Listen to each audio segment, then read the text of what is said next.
I'm Dan Raviv here in Washington on the Mossad Files, and let's consider who is listening to Israel, who is believing Israel, in the context first of the Iran nuclear talks. The United States speaking directly to Iran. It was President Trump's decision, and yet Israel, of course, wants to have its input. In effect, warning the Americans not to trust Iran no matter what. We're so glad to be joined by a guest, Shai Franklin. You are an international lobbyist. I know you've run some major Jewish organizations. You've organized campaigns aimed against Iranian and Iranian backed terrorists. I also think about your activity on behalf of Ukraine that has you, well, practically banned by Russia. So I guess that's a badge of honor. Shai Franklin, thank you very much for joining us on the Mossad Files. Thank you, Dan. Thank you for having me. It's really it's an honor and a privilege. Well, I hope it'll be a pleasure as well discussing these things because we're not going to totally figure it out, but you observe what I observe, which is, recently Prime Minister Netanyahu in the Oval Office, he didn't admit he was taken by surprise, and maybe he had a couple of days warning, but he didn't seem very happy that President Trump announced we're going into direct talks with Iran. It is not something Israel wanted, was it? No, it wasn't something that Israel wanted, and it certainly wasn't something that Netanyahu wanted. Against the advice of many of his own key advisors, many of the career people, if you, as you know, must be now 10 years ago, he flew to Washington and gave a speech in the U.S. Capitol, basically undermining President Barack Obama's foreign policy and what became the Joint Comprehensive Plan of Action with Iran. But I think part of that was also the opportunity to, I guess we say, be strong on Obama and to help the Republican Party. So he has a few agendas, and having Trump and the Republicans in helps him not only in terms of how he sees Israel's interests, but how he sees his own political interests at home, especially now. So I think even bigger than whether he can have his way on an Iran deal or no Iran deal, more important than that, I think, is to show that he has that special relationship not only with the United States, but with Donald Trump. And most Israelis now, even if they have concerns, the majority of them think there should be negotiations with Hamas to get the Israeli hostages out, even over some kind of military action in Gaza. But still, most Israelis do feel that Donald Trump is their savior. It's not something that I can totally relate to, I'll be honest, but it is true. And so if Netanyahu comes home, even having been humbled, if he's humbled by an American president who is Donald Trump, I think that's at least a revenue neutral or cost neutral exercise for him. Yeah, but it seems to me that most Israelis would notice that what Netanyahu came to Washington for was largely to get a deal on tariffs, hoping for a tariff reduction on Israeli products going to the United States. And at least most Israelis had no idea that there was going to be a part of it that has to do with talking with Iran. And since then, we've seen Prime Minister Netanyahu again warning. In effect, you cannot trust Iran. Iran wants to destroy Israel. So it does hurt Netanyahu, but frankly, I think it does bring part of the relationship, the U.S. and Israel, into, well, some doubt if what President Trump wants first and foremost is that Iran not get a nuclear weapon or that a deal with Iran looks like a win for Trump. That's not good for Israel unless you're going to say another deal with Iran could be good for Israel. I think it could be good for Israel in a bigger sense. I don't think Netanyahu is necessarily good for Israel. Many Israelis would agree with that. It's interesting. More Israelis, more Israelis support Trump than support Netanyahu. And Trump is the one who's cutting, well, he may not be cutting assistance to Israel, but a few billion dollars one way or the other pales in comparison to the tens of billions of dollars that, as you point out, Israel will lose from the tariffs. That doesn't mean that Israel's paying the tariffs, as Trump likes to suggest. What it means is that Israeli exports to the United States are going to suffer. American investment in Israel, in Israeli startups, is going to suffer. And it took them the last 25 years to get that up to a really large scale. Then we had October 7th, first, well, COVID, then October 7th, and now this trade war. And all the assistance that Israel gets isn't worth, I would say, isn't worth 10 cents on the dollar if the United States doesn't have these global alliances that are really what keep Israel secure and allow Israel to trade. A global trade war is there are going to be a lot of mini trade wars, and Israel's going to have a lot of trouble pivoting its markets, especially at a time when many EU countries are now they're labeling products from Israel or products from the West Bank, and there are a lot of other issues there. And Trump won't have the confidence or the trust of European leaders or of the United Nations to weigh in. Vetoing in the Security Council is great, but a veto is basically saying that our diplomacy, the U.S. diplomatic capital, has failed, and now we have to use that veto option.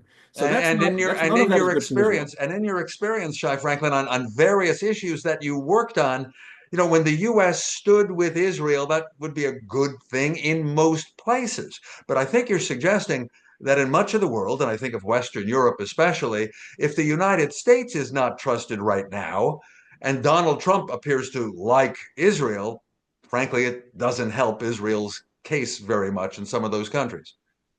Even if Netanyahu had gotten more of what he wanted, whether it's on tariffs or on Iran, on his trip to Washington last week, the fact that he came on his way to Washington, he stopped in Budapest to be feted by Viktor Orban with the Hungarian military uniforms that are reminiscent of some Wehrmacht squads from World War II. I mean, you got to look at these photos. It's really something. But basically, he's the sort of the Trump, the little Trump of Europe. That does not put Israel in good stead with the rest of the world. So to be in Trump's corner, because Trump is not in Netanyahu's corner. Netanyahu is in Trump's corner, and to be in Orban's corner, and maybe to be in Putin's corner, that is good as a backstop, but it doesn't compare to if you need the United States to protect you against the rest of the world when the United States is causing that trouble in the first place. That is not a good situation for Israel to be in.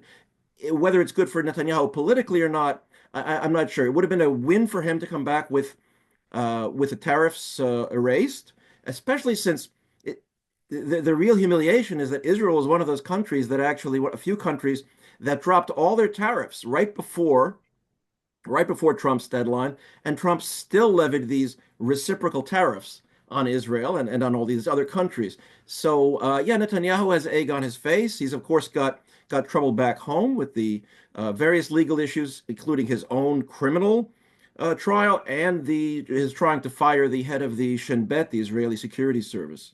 Right, which we've talked about a lot here on the Mossad files.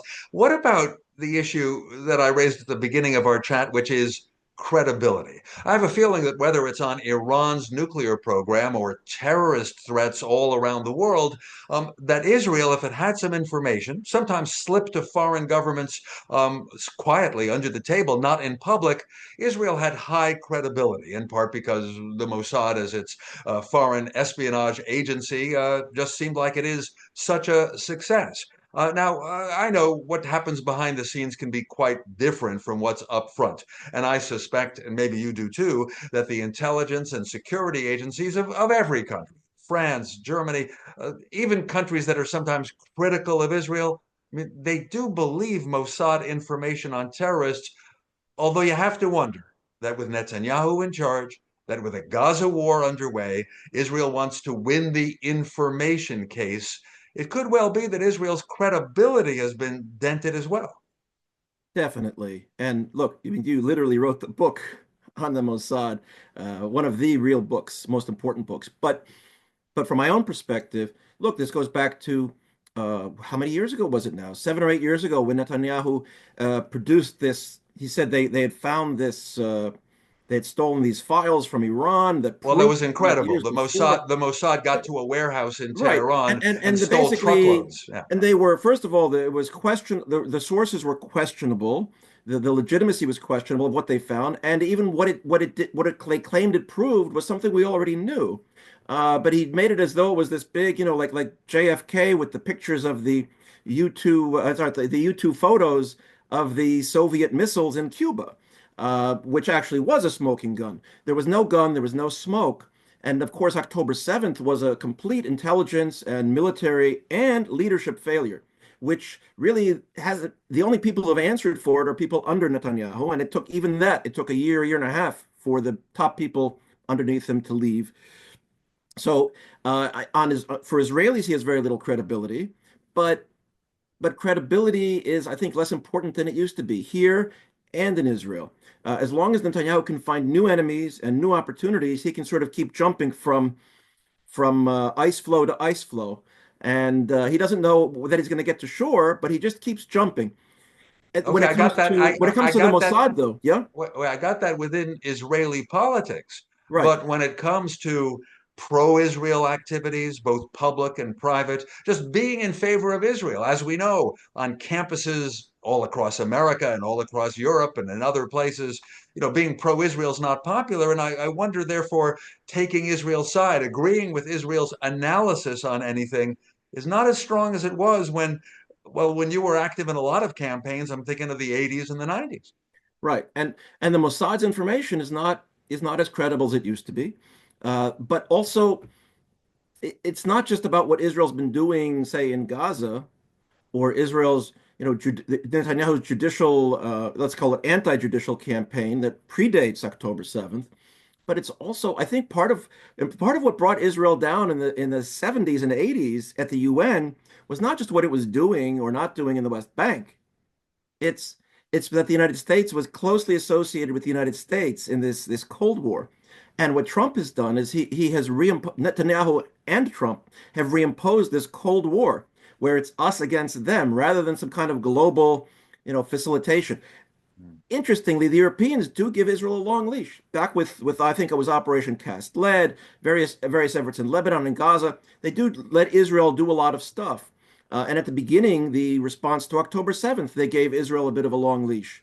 But at some point, you lose that credibility. And when Trump is making it as us against them on campus as well, he's been helping to polarize campus in a way that I think endangers Jewish students at least as much as the anti-Israel sentiment to begin with. So Israel is now being judged not just for what Netanyahu is doing in Gaza, it's being judged for Netanyahu being Trump's mini-me.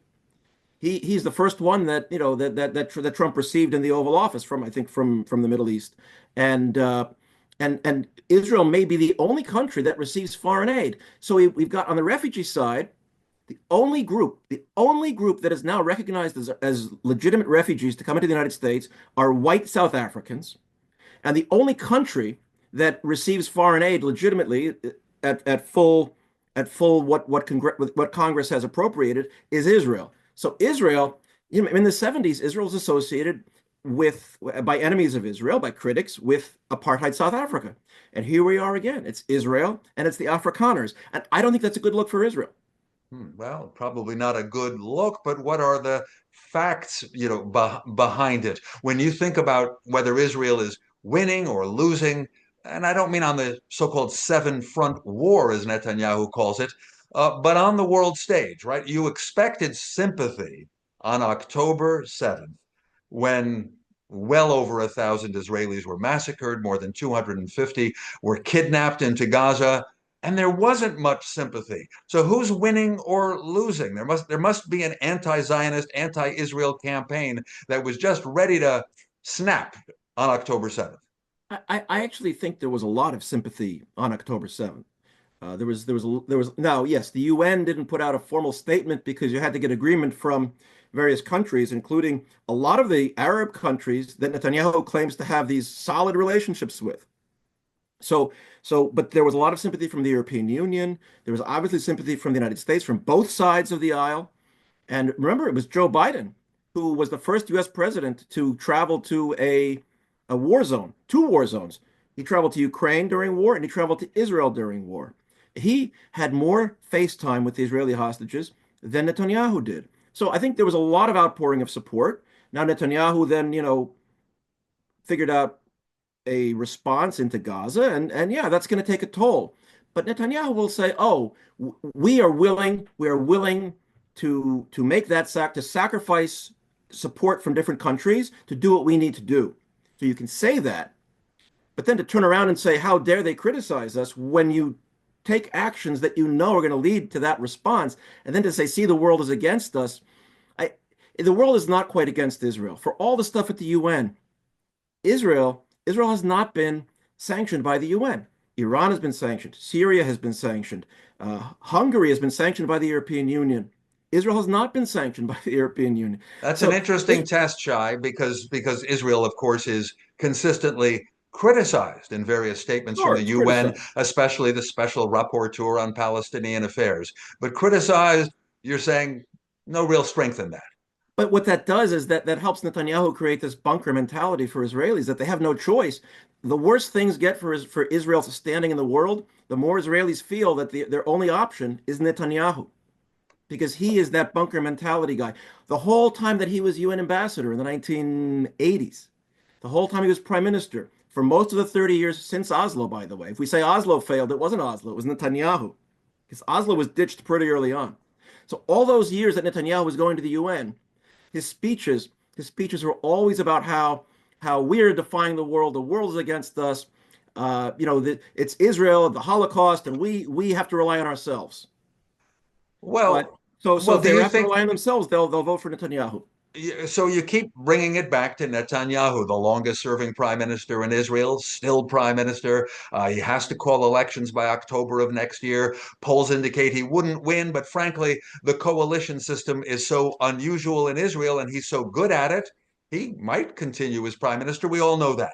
Now, in the United States, where I see an upsurge in criticism of Israel, especially among progressives and among young people, and opinion polls indicate that too, that young Americans on the whole are not so sympathetic with Israel. They may not know a lot. If they were better educated, perhaps they would take Israel's side.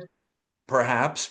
It's not all about Netanyahu, right? There's been a trend in all these years that you've been active in these issues, Shai. The trend is not in Israel's favor in a country like the US. So I think many critics of Israel, they see themselves as criticizing Israel. Netanyahu, he amplifies the sense that they are criticizing Israel and not him. They are criticizing Israel's policies and not his policies. But he has been actively cooperating with one party in the United States. He has been actively uh, fanning the flames within the Jewish community of a sense of vulnerability and fear, and that this is not about him or his decisions, it's about the world hating Jews. So I think it's when you look at the Israeli Ministry of Strategic Affairs, its main agenda is not strategic, what we would think of as military or intelligence. The strategic is trying to win the case against the BDS, boycott, divestment, and sanctions movement. So it's trying to make Israel look good. There's a Ministry of Diaspora Affairs, whose number one job doesn't seem to be helping Jews in the diaspora. It seems to be promoting Netanyahu's message of us against them, or rather them against us, how the world isn't safe for Jews, and maybe therefore Jews should come to the United States, should come to Israel, or at least should vote for Republicans. So Netanyahu may not be out front on all of these issues, but behind the scenes, I think he's been very active. His Minister for Strategic Affairs, Ron Dermer, who was his closest advisor now for many years, who came from Republican circles in the United States originally. The Minister of Diaspora Affairs, Amichai Chikli, who is an acolyte of Viktor Orban. When you have basically fascists and promoters of hate standing up and saying we are the friends of the Jews and of Israel, I'm not sure those are the friends that Israel needs or that Jews need in order to fight anti-Semitism. When the racists are with us against the anti-Semites, maybe they're not helping us to quash anti-Semitism. If all forms of hate but anti-Semitism are okay with the White House, that's not necessarily good for Jews. We don't want to be the only ones who aren't, you're not allowed to hate.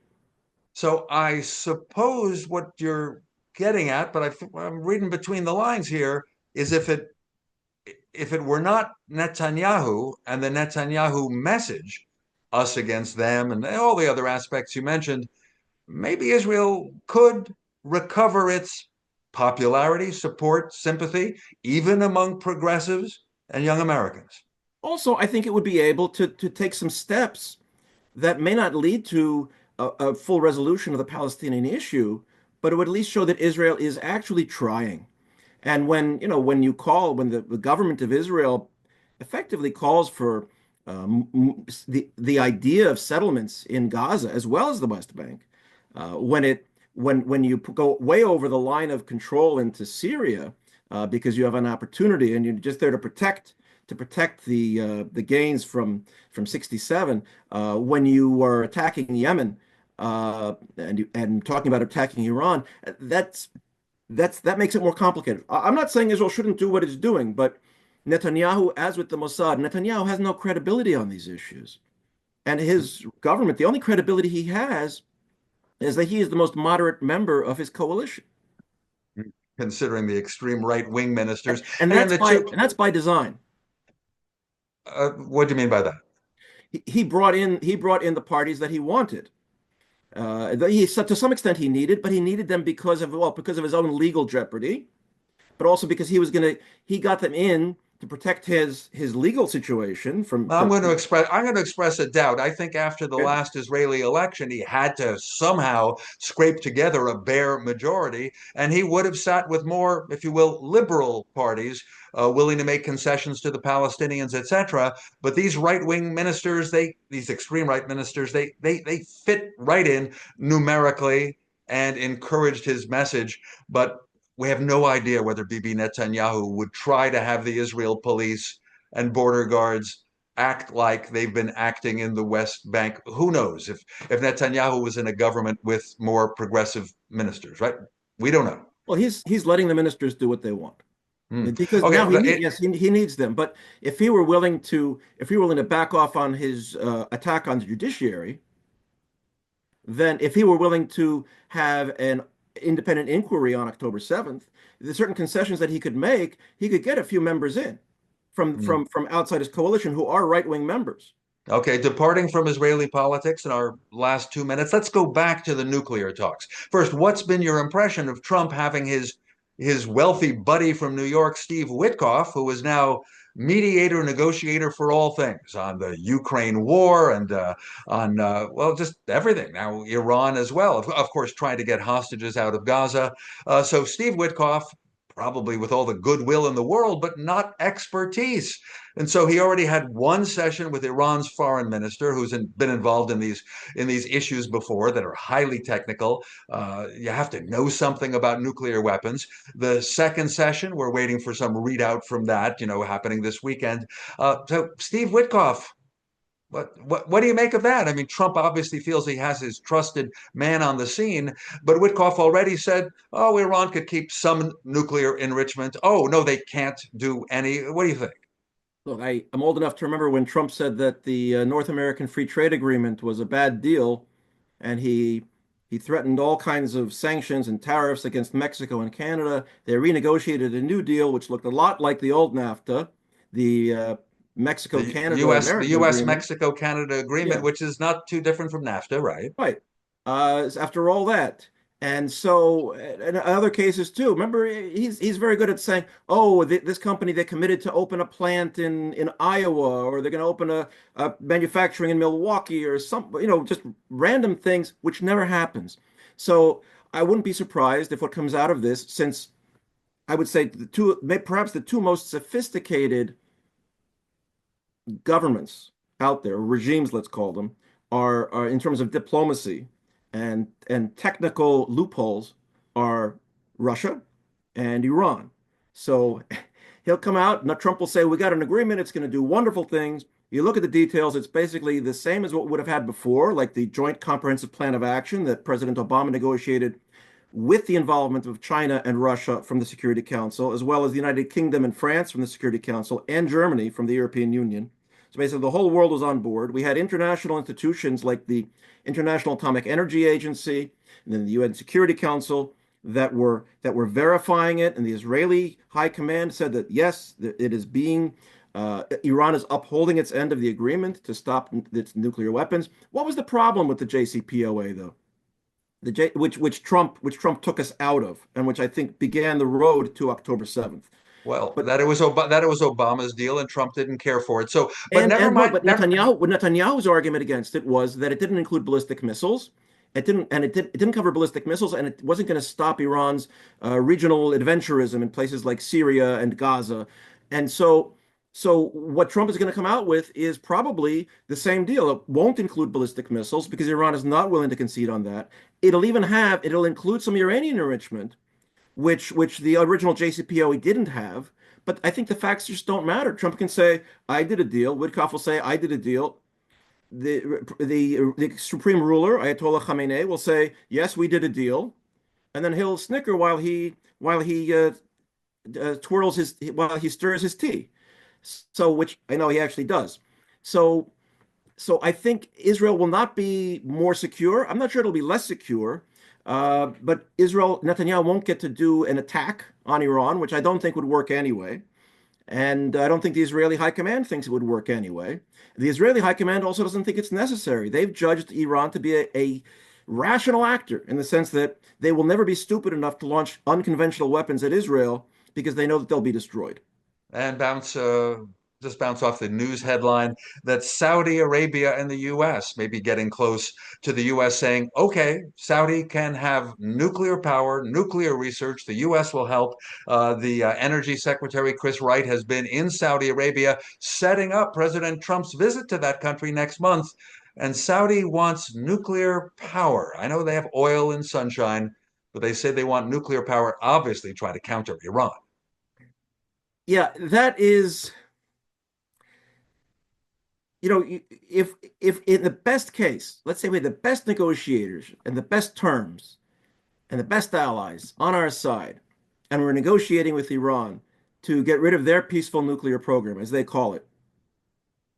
Saudis, who have more sunshine, more oil than Iran could ever dream of, well, at least a lot more, we're saying, well, but we're going to give them civilian stuff.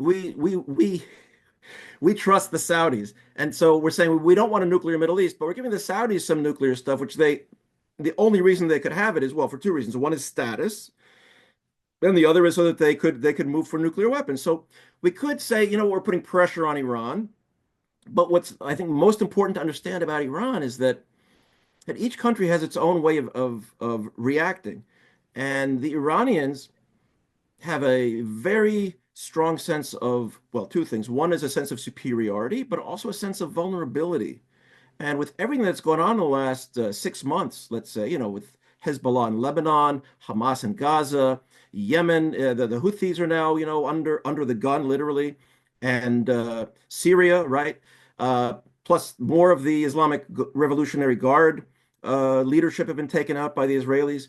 So on the one hand, you would think Iran is on the ropes. It has to negotiate. On the other hand, this is when it's least likely to give anything up because they already feel under threat. And when they see that the Saudis who are a regional rival already, both economically, politically, and militarily, when they see that they are going to get a civilian nuclear program and they're supposed to give theirs up, I don't see that going anywhere. And by the way, it's very interesting that Trump's first international visit when he was president the first time was to Saudi Arabia. And now he's going back to Saudi Arabia. So that is a subject perhaps for a different podcast. Oh, yeah. We'll talk sometime about moves, perhaps, and maybe even to be hinted while Trump is in Saudi Arabia in the middle of May. Saudi Arabia, please, will you recognize Israel? Will you join those other Gulf Arab countries? I expect Saudi Arabia will say, no, not now with the Gaza war raging, no future of Gaza. We could go on. No progress in what the Saudi public apparently is interested in. Shai Franklin, international lobbyist, active in so many campaigns and organizations that are relevant to our discussion here. Thanks for being with us on the MOSSAD Files. It was a pleasure. I'm Dan Raviv. See you next time.